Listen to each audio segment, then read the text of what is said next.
Bonsoir mesdames, bonsoir messieurs, bonsoir à tous. Merci infiniment de nous faire confiance. Bienvenue sur votre programme Le Gloire.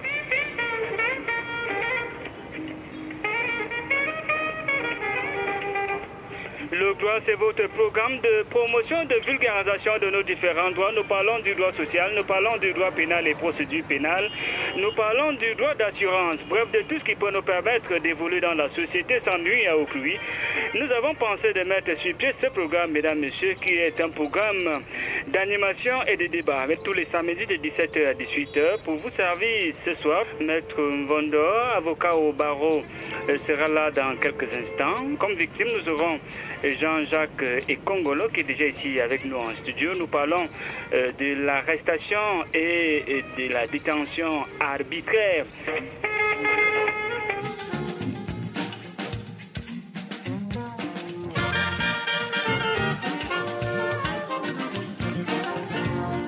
Et je vous le disais, ici en studio déjà, Jean-Jacques Ekongolo, bonsoir. Bonsoir. Bon, est-ce que vous pouvez revenir sur votre histoire? Comment ça s'est passé? Je suis Kongolo Jean-Jacques. J'ai commencé la boxe à l'âge de 17 ans. C'était un sport que je n'avais jamais aimé, mais le grand maître, de manière excessivement, il m'a vu comment je boxais. Il m'a demandé de venir dans son club. J'ai fait la compétition de champion national. C'était Yaoundé Douala et je l'ai gagné. En 2005, j'ai fait toujours champion national. Je suis sorti champion de l'Outural. Ce qui est difficile chez nous, dans notre pays, parce que, bon, travailler, aller faire entraîner, faire la compétition, c'est très difficile. C'est pour ça que j'ai franchement arrêté la boxe, parce que et quand je fais comme ça, je viens aux entraînements, il faut travailler, il faut manger. Ça ne m'encourageait pas de continuer de faire la boxe. Comment est-ce que vous vous êtes retrouvé en cellule? Je travaille avec une femme et qu'elle m'a fait de confiance. Elle m'a confié sa maison, de rester et faire l'entretien sur ça. Elle était en train de voyager pour les États-Unis. Elle m'a laissé l'argent. J'ai fait appeler le peintre qui peut venir mettre la peinture dans cette maison afin que je mette la plaque à louer cet appartement. Et je n'avais pas encore fini de faire la peinture. Il y a un monsieur qui m'a trouvé dedans. C'était le 3 août 2011. Le matin, il me fait comprendre que c'est lui qui a pris cet appartement. Je lui ai demandé que vous avez le contrat de bail. Il me dit non. Où est la clé de cette maison? Il n'a pas. Et qu'est-ce que montre alors donc que vous avez payé l'appartement? Il dit qu'il a donné l'argent à l'office de ses bailleurs. Il dit que l'office de ses bailleurs n'est pas ici. C'est moi qui est là qui représente le bailleur. Je lui ai demandé, est-ce que j'étais là quand vous donnez l'argent? Il dit non. C'était à moi que vous avez donné votre argent? Il dit non. Et alors, quel est mon problème donc? Ça lui est tensionné, il a appelé la police, les policiers sont venus m'arrêter, on m'a amené. J'étais au commissariat DRPJ. Je suis arrivé, j'ai fait expliquer, je me suis exprimé devant les commissaires. Il me dit que non, je mens. Il dit que non, je ne mens pas, je vous dis la vérité. Et le monsieur en question, il a dit devant le commissaire que je n'étais pas quand il donnait son argent. Je n'étais pas là, il sait. Mais il s'est dit que j'ai fait les complicités avec agent immobilier. Il dit non, je ne le connais pas. Je ne l'ai même jamais vu. Le commissaire, il me fait comprendre que je vais partir en prison. Entre-temps, je voulais contacter mon patron. Quand il était aux États-Unis, il n'était pas. Le commissaire a pris mon téléphone, il a éteint, il a gardé le téléphone. Je ne sais pas comment je vais faire. Personne ne savait là où j'étais. Je ne peux pas rejoindre mon patron. Je suis resté, j'ai remis entre la main de Dieu. Je suis Jean-Paul Mbia, je suis journaliste de Sky One Radio, je suis le chef de la brigade de reportage et du média. Le droit, c'est un programme global de promotion et de valorisation de nos différents droits. Je parle du droit social, je parle du droit pénal et procédure pénale, je parle du droit civil et politique, je parle du droit d'assurance. Lorsque on parle de la procédure pénale, on relève la détention, par exemple, abusive, les arrestations abusives, ainsi, parce que le sujet est de l'heure. En ce moment, je me porte, n'est-ce pas, le porte-parole, la voix des sans-voix. Alors, mesdames, messieurs, je le disais tantôt, Maître Mvondo, il est avocat. Il nous a rejoint ici en studio. Bonsoir, Maître. Bonsoir et merci pour votre invitation. Alors, nous parlons aujourd'hui de la détention et l'arrestation arbitraire. En tant qu'homme de droit, qu'est-ce que cela veut dire? L'arrestation devient arbitraire lorsqu'elle est le fait d'une personne privée qui le fait par son bon plaisir, son bon vouloir, et lorsque cette arrestation intervient en dehors des canons légaux. Maintenant que la personne a été arrêtée, se retrouve en cellule, est-ce qu'il y a un certain délai? En cellule, on parle généralement de la garde à vue. Et le délai légal de garde à vue, c'est 48 heures renouvelables une fois. Maintenant, le procureur expressément, et ceci par écrit, peut ordonner que cette garde à vue soit renouvelée 2 fois. Déjà, il faut que l'on le sache, les personnes placées en garde à vue ne sont pas des personnes déjà condamnées ou coupables d'un fait. Ce sont des suspects. Ils bénéficient de ce qu'on appelle la présomption d'innocence. Donc, premièrement, on ne peut pas déjà les traiter comme des personnes définitivement condamnées. Les autorités de police judiciaire, les officiers de police judiciaire, les agents de police judiciaire doivent traiter ces personnes gardées à vue, doivent les traiter avec humanité. C'est-à-dire quoi? C'est-à-dire que, premièrement, ils ne doivent pas porter atteinte à leur intégrité physique. Ça, c'est interdit. Ils doivent leur donner premièrement un peu de subside. Le gardé à vue a le droit d'être assisté par un conseil. Le gardé à vue a le droit de recevoir des soins médicaux. Le gardé à vue a le droit de communiquer avec sa famille. Oui, maître, le constat qui se dégage dans nos cellules, est-ce que vous avez déjà fait un tour dans nos cellules? Bien sûr, bien sûr. Est-ce que le climat est reluisant? Pas du tout, pas du tout. Alors, Jean-Jacques, vous avez été bastonné dans une cellule. Comment? Là-bas, c'est plutôt contre ce qu'on fait. Oui, et contre comment? Parce qu'on dit ceci, c'est interdit de bastonner les gens. Là-bas, ce n'est pas le cas. On vous bastonne tout le matin, comme je vous dis là. Qu'est-ce qui s'est passé? On vous a demandé de vous déshabiller ou alors c'était... Non, quand tu arrives là-bas, on te fait prendre votre chaussure, la ceinture, dans le garde. Bon, après, il y a un sous-sol en bas, qu'on vous amène là-bas, là, parce que même si tu cries, on ne va pas entendre ta cri. Donc, on vous traite là-bas, franchement. Pour que tu dises ce que tu n'as pas fait, c'est ce qui m'énerve dans ce truc-là. À la machette, vous dites? Bien sûr, à la machette.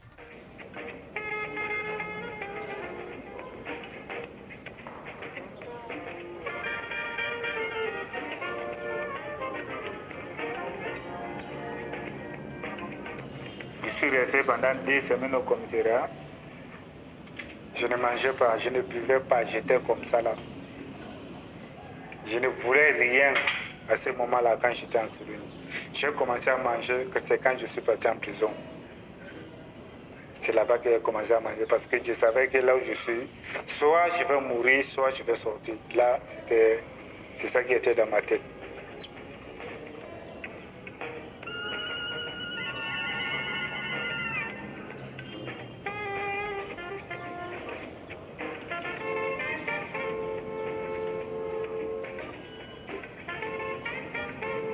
La manière qu'on prépare la nourriture, je vous assure que tu donnes même à un porc, il ne peut pas, il va refuser.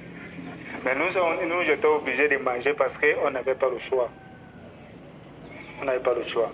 Vous voyez, il fait bouillir l'eau, il verse ça sur le maïs, il mélange avec le caillou. Quand vous donne, donc tu mets le plastique entre la main comme ça, on te met ta main. Tu manges donc 15 heures à 15 heures. Si tu manges à 15 heures jusqu'à lendemain à 15 heures, on va te donner un petit truc. Et quand on te donne, tu peux laver. D'abord pour tuer le grain de maïs dans le caillou avant de manger.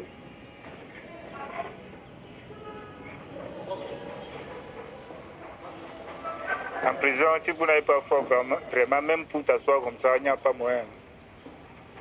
Je dis, tu t'assois comme ça ou alors venir rester debout comme ça là. Donc on te chasse partout. Les gens ont la lame. Tu vois, quelqu'un vient te dire que j'ai besoin des oreilles de quelqu'un. Et c'est comme ça. Si toi tu n'es pas fort, viens couper tes oreilles. C'est comme ça que ça se passe là-bas. Et à chaque moment, tu vois quelqu'un, on est en train de faire sortir le corps. J'étais dépassé. Je ne savais pas comment faire. Je ne savais pas comment dire.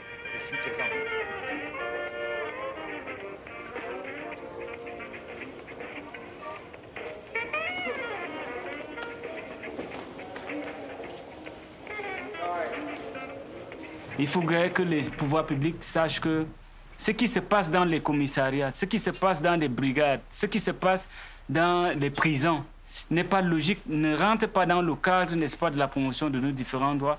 Et parfois, les autorités que nous incriminons le plus souvent ne sont pas au courant. Et une personne peut passer facilement 2 semaines dans une cellule sans que le commissaire ne soit pas au courant. Le commissaire, juste parce que c'est comment on les appelle, un enquêteur par exemple, qui a des démêlés avec un rival au quartier, le prend et le fout dans une cellule. Quand le commissaire veut faire le tour, la ronde, n'est-ce pas, de ces installations, on enlève le type. Le temps, il peut passer 2 ou 3 jours, 2-3 heures de temps quelque part, et dès que le commissaire tourne le dos, la personne est réintroduite dans la cellule. Des choses comme ça se font. Et il faut donc, il faut rappeler, il faut demander, n'est-ce pas, aux forces de maintien de l'ordre et même aux autorités de faire attention.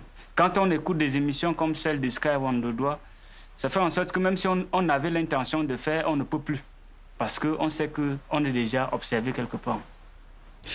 Mesdames, Messieurs, nous avons également rencontré dans les rues de la cité capitale une autre victime qui nous dit comment elle a vécu dans une cellule de la ville de Yaoundé. Et je pense que nous allons écouter cette victime. Le droit sur Sky. Il ne fait pas bon vivre en cellule. Elles sont étroites. En plus, il y a des fûts, c'est là qu'on pisse, c'est là qu'on fait tout. Et on mélange tout le monde. Les enfants comme les adultes, les grands bandits. Bon, c'est anormal. Si vous faites le tour là, vous trouverez des gens qui ont déjà passé plus d'un mois. On va te dire que non, les enquêtes avancent. On est en train de rechercher son complice qui est peut-être à Betaroya ou bien il est au sud. Et pourtant, c'est pas vrai. Les droits de cellule, ceux qui sont à l'intérieur revendiquent les droits des nez. Pour ceux qui arrivent, vous ne pouvez pas sortir sans peut-être donner du papier hygiénique, peut-être quelques pièces de monnaie dans tous les commissariats et brigades de gendarmerie. C'est illégal, mais il le prélève. Ce qui fait problème est que vous vous retrouvez devant des récalcitrants qui peuvent vous menacer. Parce que dans une cellule, il y a des gars qui font le grand banditisme. Si vous arrivez, par exemple, que vous vous êtes querellé avec votre dame, elle a porté plainte, on vous met en cellule, on vous mélange avec ces gens-là. Vous avez quel droit de vous défendre devant ces gars qui font le grand banditisme? Tu es obligé de t'aligner, tu es obligé de te courber sur tout ce qu'ils vont dire. Et s'ils veulent même pisser sur toi, ils peuvent le faire. Jean-Jacques, est-ce que vous vous êtes également plié à tout ceci? Les gars de cellules, vous les avez payés? Oui, parce que c'est obligé. Vous avez donné combien? Si on vous arrête, si vous n'avez pas l'argent là sous vous, la personne qui vient vous regarder, qui doit vous donner peut-être, même si c'est 500 ou 1000 francs, on récupère, on met le droit de cellule. En fait, je ne trouve pas ça bizarre parce que ça verse l'argent là que vous mangez dans la cellule. Vous, par contre, vous trouvez quand même que c'est bien, cet argent-là vous permet de vivre ensemble là-dedans? Oui. Donc c'est normal qu'il y ait les droits de cellule. Oui. Avant de prendre maître, peut-être un auditeur qui se signale au bout de la ligne. Bonsoir. Allô, bonsoir. Alors, on vous écoute. Vous êtes monsieur? Oui, moi c'est Oli. Et d'abord à la victime, je voudrais poser la question de savoir quand son innocence a été prouvée, qu'est-ce qu'on a fait pour lui? Qu'est-ce qu'on a fait pour lui après avoir passé nombre de jours en prison? Qu'est-ce qui s'est passé après? On vous a relaxé. Vous êtes arrivé à la maison. Qu'est-ce qui s'est passé? L'affaire était finie comme ça. On m'a appelé au parquet pour me dire que bon, le procureur a fait appeler la personne qui m'a enfermé. Il ne vient pas, il ne dit rien, il reste sous place. Ils étaient obligés de me libérer. Justement, depuis que je suis sorti de là en prison, rien n'est passé, encore rien. Mon BRS, je ne sais pas comment elle a fait pour comprendre que j'étais en prison. Elle est venue me voir, elle a préparé, elle venait me donner l'argent, me donner la nourriture, poser avec moi, me demande de prier. C'est mon BRS, c'est ma mère, donc franchement, je la respecte tellement, même plus que ma mère, celle qui m'a accouché. Parce que elle, même le moment des fêtes, elle envoie les enfants pour venir m'appeler que je viens manger à la maison. Elle m'encourage, me fait comprendre des choses, que c'est ça la vie. Pour être dur, il faut passer pour certaines choses. Raison pour laquelle je suis toujours avec elle, quel qu'en soit le problème qui arrive, quel qu'en soit le problème que j'ai, elle est toujours à mon côté. Et je leur dis toujours merci de tout ce qu'elle a fait pour moi.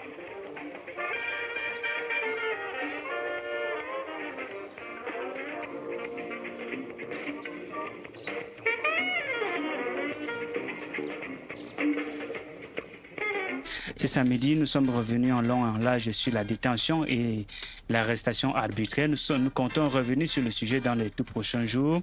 Maître Mvondo, avocat au barreau, il était avec nous comme victime Jean-Jacques Kongolo. Mais je pense que, Maître, peut-être votre mot de fin? Oui, j'aimerais tout simplement dire qu'il faut qu'on essaye de vulgariser les droits, il faut qu'on essaye d'éduquer les Camerounais. Deux semaines de garde à vue, c'est largement illégal.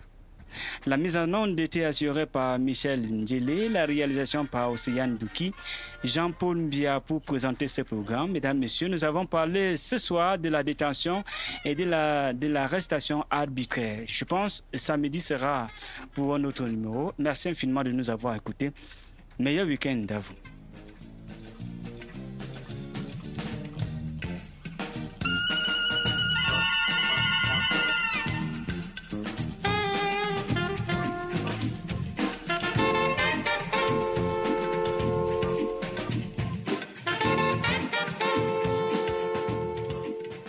Dans chaque métier, il y a des risques. Et quand on a choisi un métier, il faut faire son travail jusqu'au bout, selon ses pensées, et en respectant l'éthique et la déontologie. Si quelqu'un, parce que son nom a été cité par une victime à la radio, et que la personne estime que c'est Jean-Paul Mbia qui présente ce programme, il faut en découdre avec lui, ce sera très gauche. Très, très maladroit. Des artistes, il y a certaines personnes qui disent que celui qui me tue ne reste pas mourir. Je ne vais pas le dire. Parce qu'en me tuant, qu'est-ce que la personne va prendre? Regardez, hein? Personne ne pourra rien prendre. Si vous me tuez, il y a d'autres personnes qui mènent le même combat. Vous allez tuer tout le monde? Non. Donc, et même si je me retrouve peut-être en cellule en train d'être fouetté, parce que c'est ce qui arrive habituellement, on vous attrape quelque part et on vous linge, on vous tape, on vous fouette copieusement. Bon, je vais pleurer parce que le fouet fait mal. Après, si j'ai la chance d'être relaxé, je vais continuer la vie. La vie ne se limite pas à ce niveau.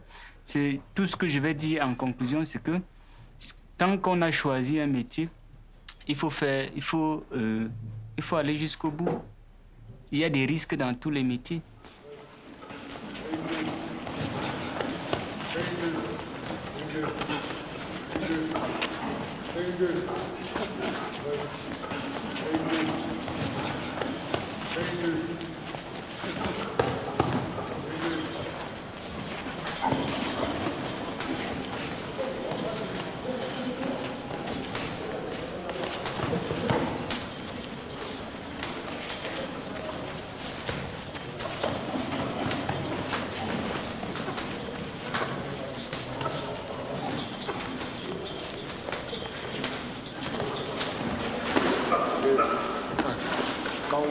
Quand il faut le coucher, tu lèves ta garde. Lève comme ça pour qu'on te voie. 1, 2, 1. Lève ta garde. 1, 2, 1, 2, 1, 2, 3. 1, 2, 3. 1. Calcule, oui. 2. Pose sur tes bras. 1, 2. 1, 2, oui. 1, 2. Gauche. 2. 1. 1, 2. 1, 2. 1, 2. Tente sur tes bras. 1, 2. 1, 2, 3, oui. 1, 2, 3. Mouvement de tes jambes. 1, 2, 3. Oui. 1, 2. Quitte. 1, 2. 1, 2, 3. 1, 2, 3. Good. 2, 3. Good. Lève le bras. Good. 1. 1, 2. 1, 2, 3. 1, 2, 3. Every time. Go to moving. Don't stay. Good. Come on. Mon rêve, c'était de... Dans la boxe, c'était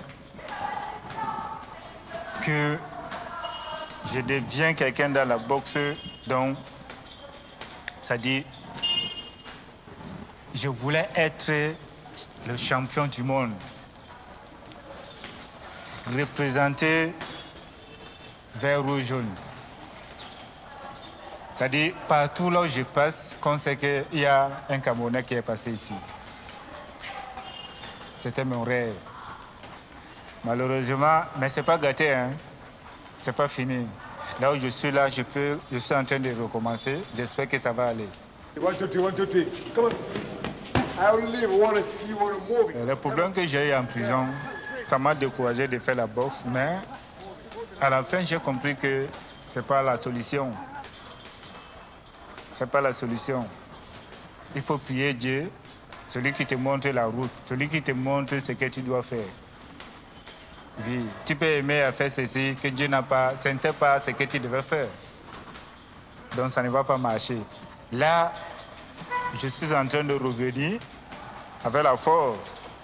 Ça va aller. S'il plaît à Dieu, si Dieu me donne la force. Oui.